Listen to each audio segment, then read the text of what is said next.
दोस्तों ये रियल काम सूत्र बुक है। पिछले चैप्टर पे पिछले वीडियो पे हमने जहाँ तक पढ़ा था उसके बाद यहाँ से शुरू करते हैं। चैप्टर का नाम सहायक गम्य कारण चिंता प्रकरणम।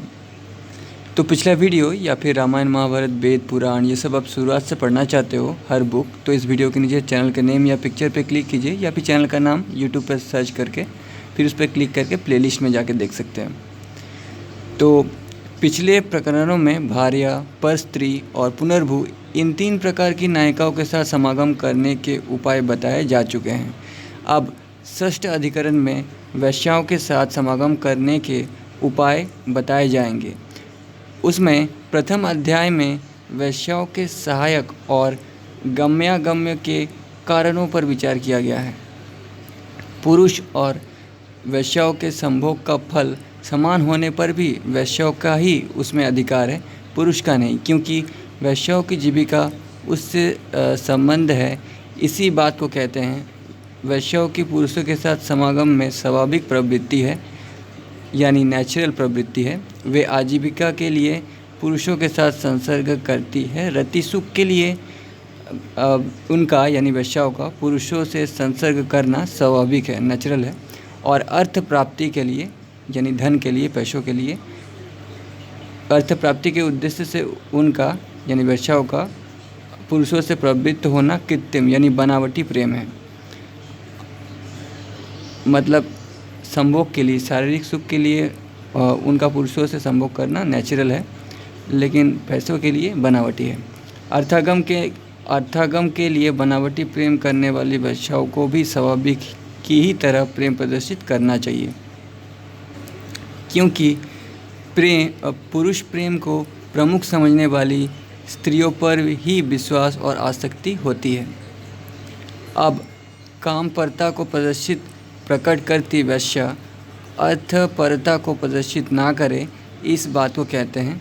वैश्या को युवक के साथ अर्थलिप्सा नहीं बल्कि प्रेम संबंध प्रदर्शित करना चाहिए। अब वैश्या बिना उपाय के धनार्जन करे, इस बात को कहते हैं। अपना प्रभाव जमाने के लिए वैश्या को अनुचित उपायों से धन की प्राप्ति नहीं करनी चाहिए।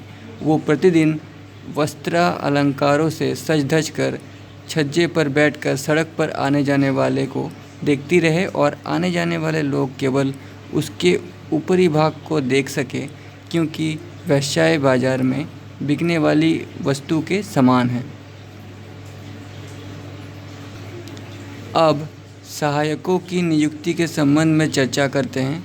वैश्याएं ऐसे लोगों को सहायक बनाए जो नायक को उसकी ओर आकृष्ट कर उसके पास ला सके और दूसरी नायिकाओं से उसका संबंध विच्छेद करा सके, वैश्याओं पर आए अनर्थों को दूर कर सके और अर्थलाभ करा सके।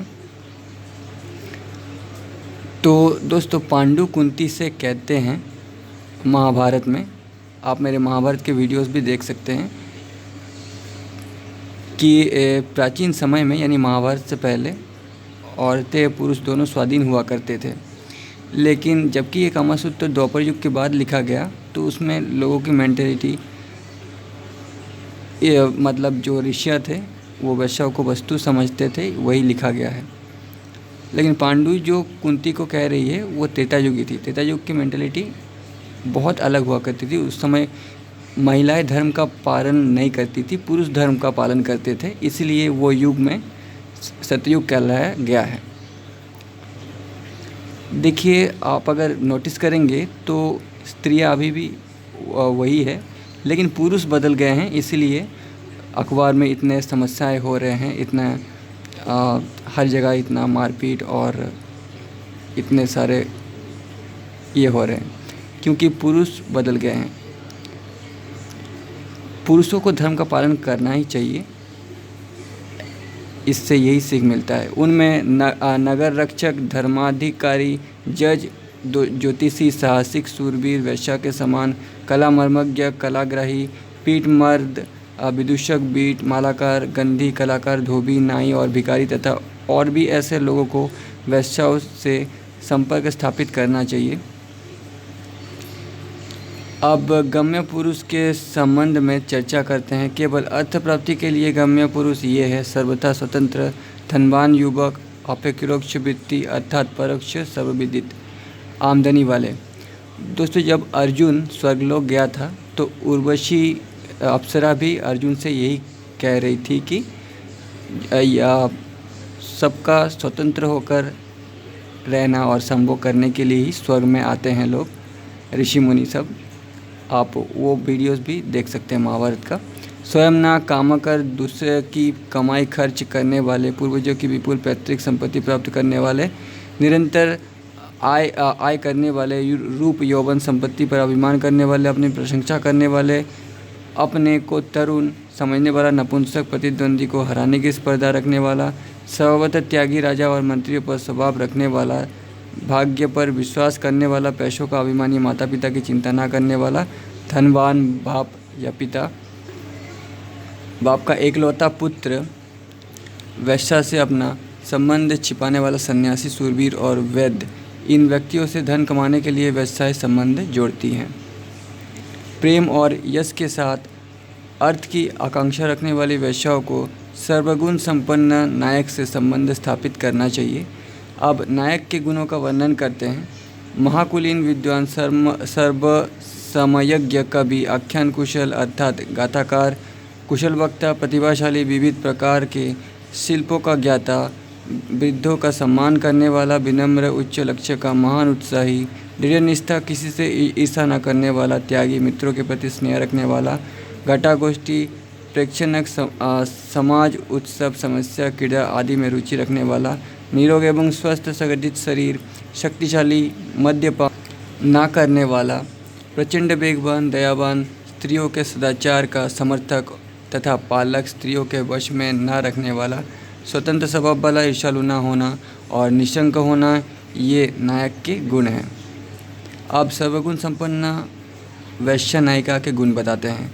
नायिका रूपवती, युवती, माधुर्य गुण से संपन्न, धन की अपेक्षा नायक के गुणों पर आसक्त, नायक के साथ संभोग की स्वाभाविक इच्छा रखने वाली, स्थिर बुद्धि, एक ही नायक से प्रेम करने वाली, विशेषताओं पर रिझने वाली, सदा उदार स्वभाव वाली, कवि, गोष्ठी और कलाओं से प्रेम करने वाली हो।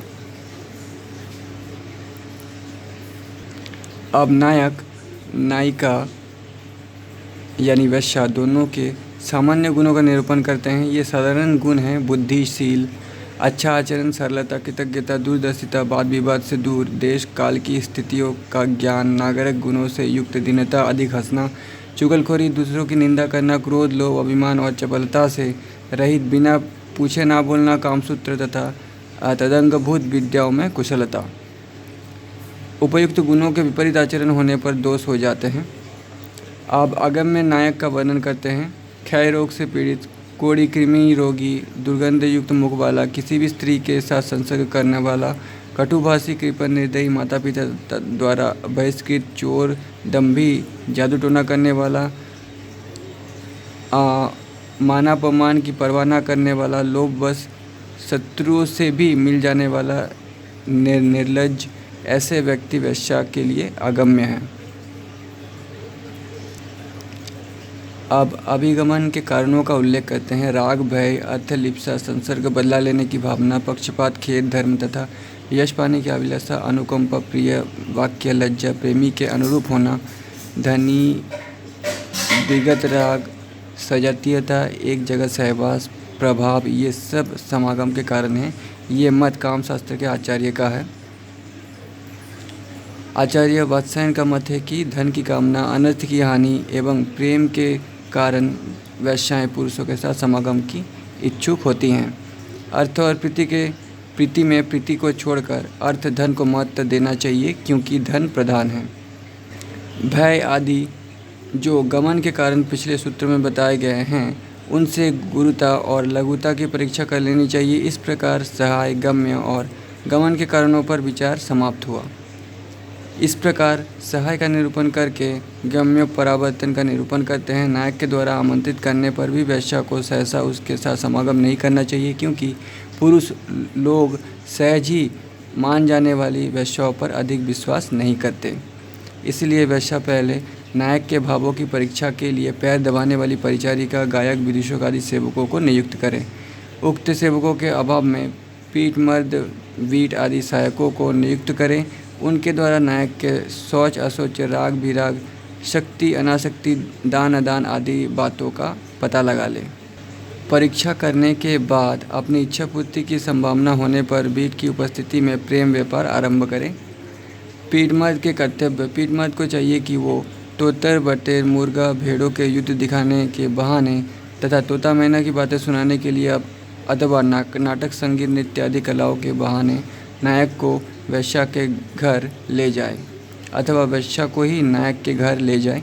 वेश्या के नायक के आ जाने पर वेश्या प्रीति और कौतूहल को उत्पन्न करने वाली कोई आश्चर्यजनक अद्भुत वस्तु स्वयं ले जाकर ये आपके उपभोग के लिए है, कृपया भेंट स्वरूप स्वीकार करें, ये कहकर प्रदान करें। जहाँ पर नायक का मन रम जाए उसी स्थान पर वेश्या गोष्ठी आदि का आयोजन कर उसका मनोरंजन करें। नायक जब चला जाए तो वेश्या चतुर मधुर भाषिणी परिचारिका के द्वारा समय समय पर नायक के पास प्रेम उपहार भेजती रहे। पीठमर्द को साथ लेकर कभी कभी वेश्या स्वयं भी किसी कार्य के बहाने नायक के घर जाए। इस प्रकार नायक को अपनी ओर झुकाने का प्रकरण समाप्त हुआ।